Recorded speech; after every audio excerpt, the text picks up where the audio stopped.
So ngayon, guguhitin natin si Yuji Itadori, ang sa Jujutsu Kaisen. Yan. So first, guguhit tayo ng circle at saka first line vertical at horizontal, yung parang cross. Ayan. So dapat pantay-pantay yung pagkakaguhit, yung paggawa ng line.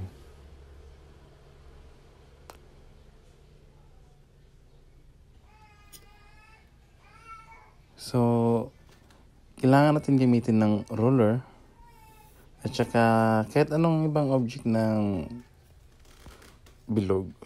Basta yung perfect circle. Yan. So, ito yung for beginners. Para sa mga beginner. Yan. Kailangan nyo gumamit ng mga roller. Ito sa akin triangle. O di kaya compass.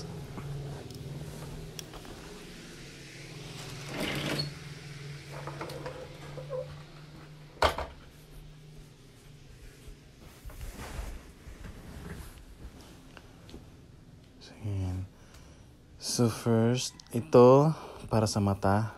Yan. Kailangan yan. So, bawat linya may mga kalahating measure. Yan. So, yan. So, habaan natin para sa end ng mata at saka kasi magagamit yan mamaya para sa bibig.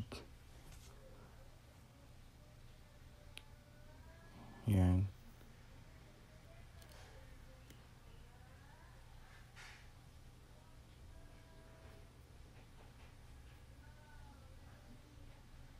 At yan, yung mga, yung nasa ano na yan ay para sa ilong.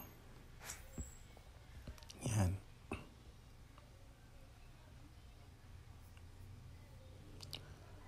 So, parehas lang sa kabila. Ganon din yung measurement niya.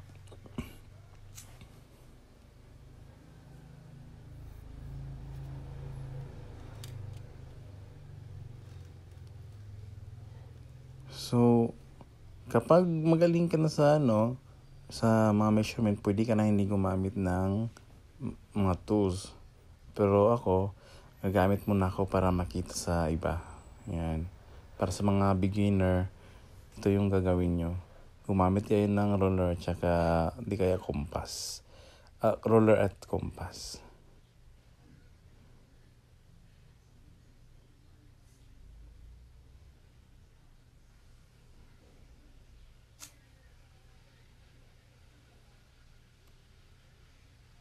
Yan. So, huwag nyo munang kapalan Medyo mild lang muna yung pagguguhit nyo.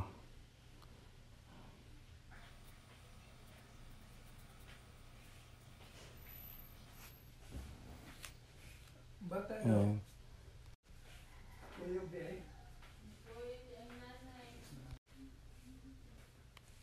So, yan.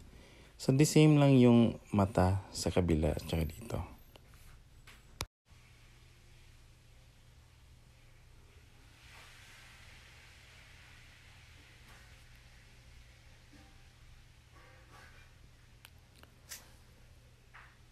Okay, so ayan. Medyo i-short natin yung linya. Ito yung sa ilong. Okay.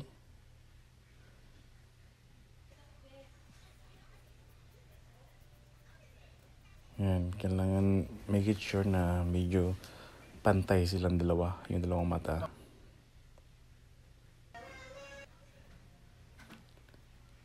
So yung ngiti, medyo taas-taasan din, yung mapapantay sa ilong. Yan, dyan. Okay.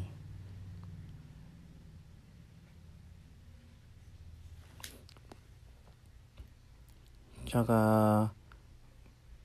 medyo siya dun sa mata niya.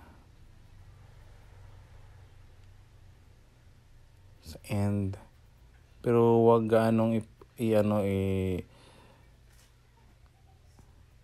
ano dun sa end ng mata niya, yan sa pinakagilid. Huwag ganong i-align. Yan, so temporary muna yung mata niya, huwag ganong kapalan. Okay. So, dapat yung jaw, yung panga niya, dapat pantay dun sa kanyang ngiti, sa ngipin. Kasi yung sa ngipin niya, yun yung original line ng circle. Yan. Okay. So, yung sa chin niya, kasing pantay dun sa mata na yung malapit sa ilong.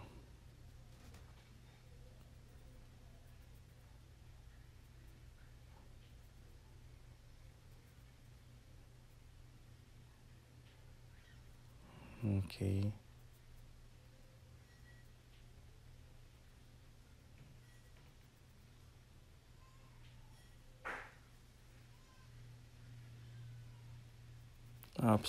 Parang napasobra ko dun. Yan. So, kailangan seryoso yung nyo, pagbubuhit.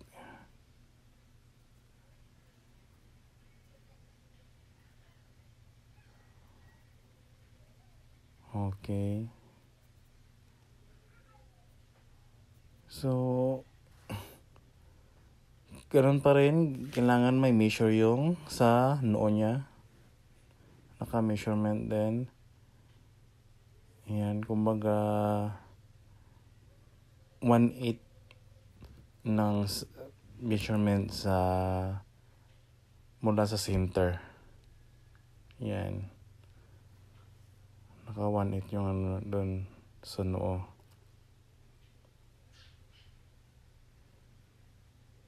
Okay.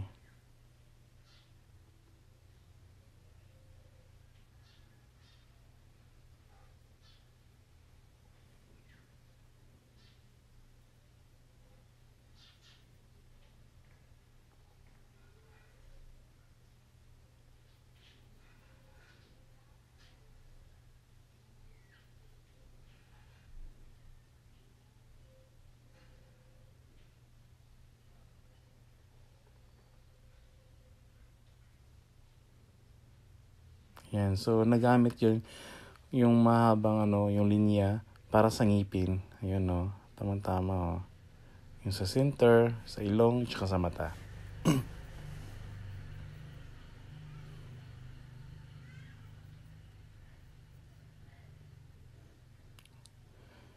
So ayan, kailangan yung para sa ng buhok niya. Yung kumbaga sa kapal ng buhok niya. Yan.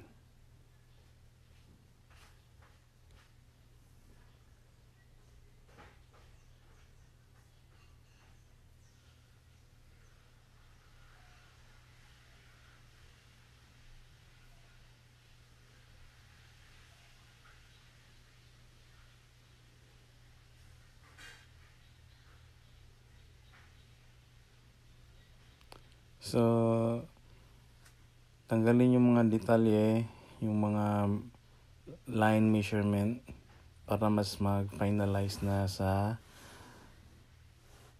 output. Yan.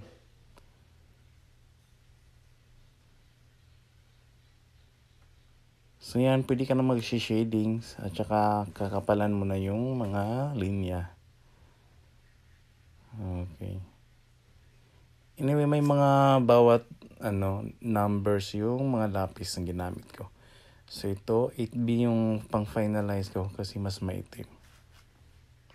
Yung kanina, 2H.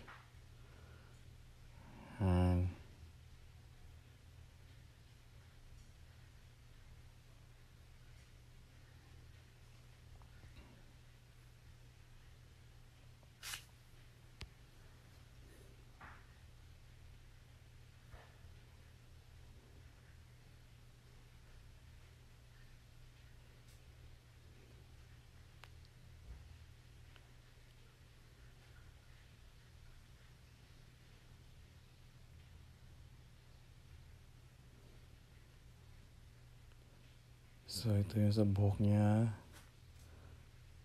Actually, yung sa totoong kulay niya sa anime is kulay pink. So, ito, medyo black and white ang gagawin natin.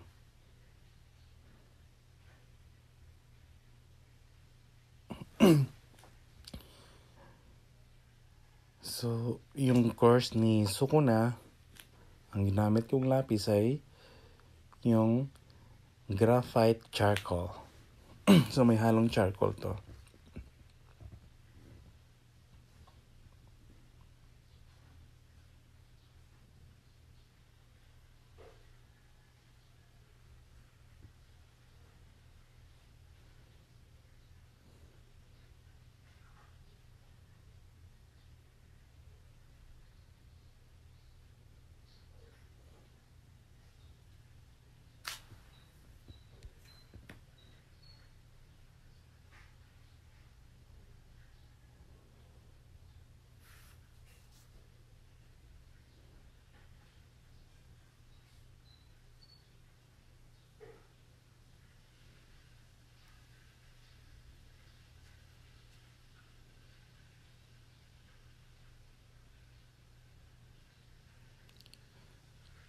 So, yung mga maliit na mata ni Sukuna sa gilid ng mata niya.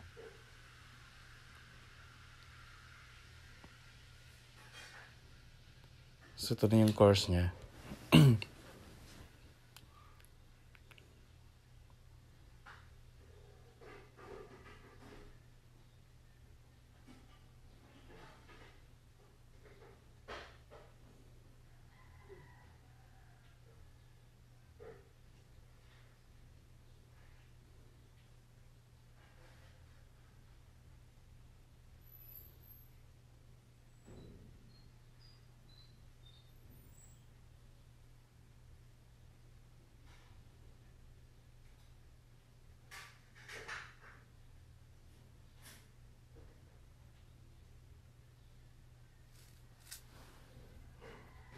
So, kapalan ulit para mas mag-highlight yung yan, yung mga linya.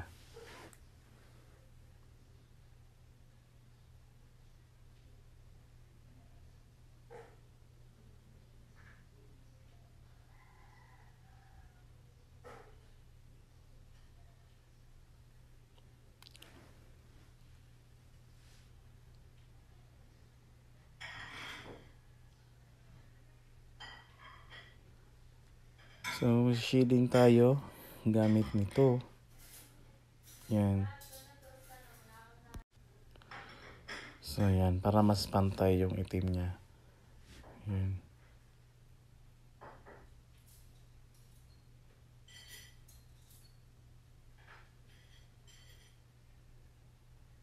So, highlight natin.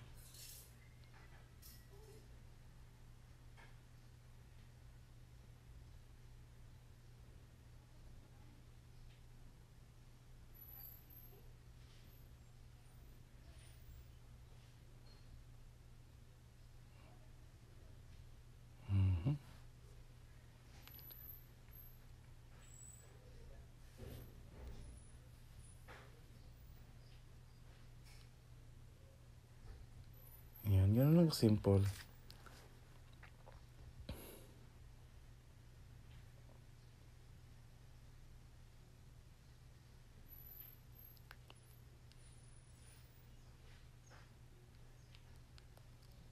Yan. So, kunting itim lang siya sa ngipin. Tsaka, yung mga detalye, yung shadings. Lapis na lang yung gagamitin ko. Para hindi ka anong maitim. Kasi shading lang.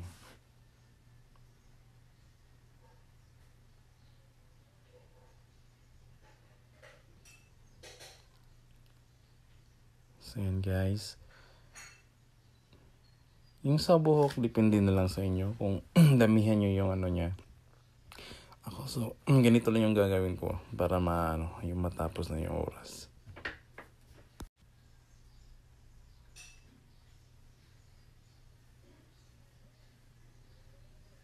Yan, so, yung patilya niya.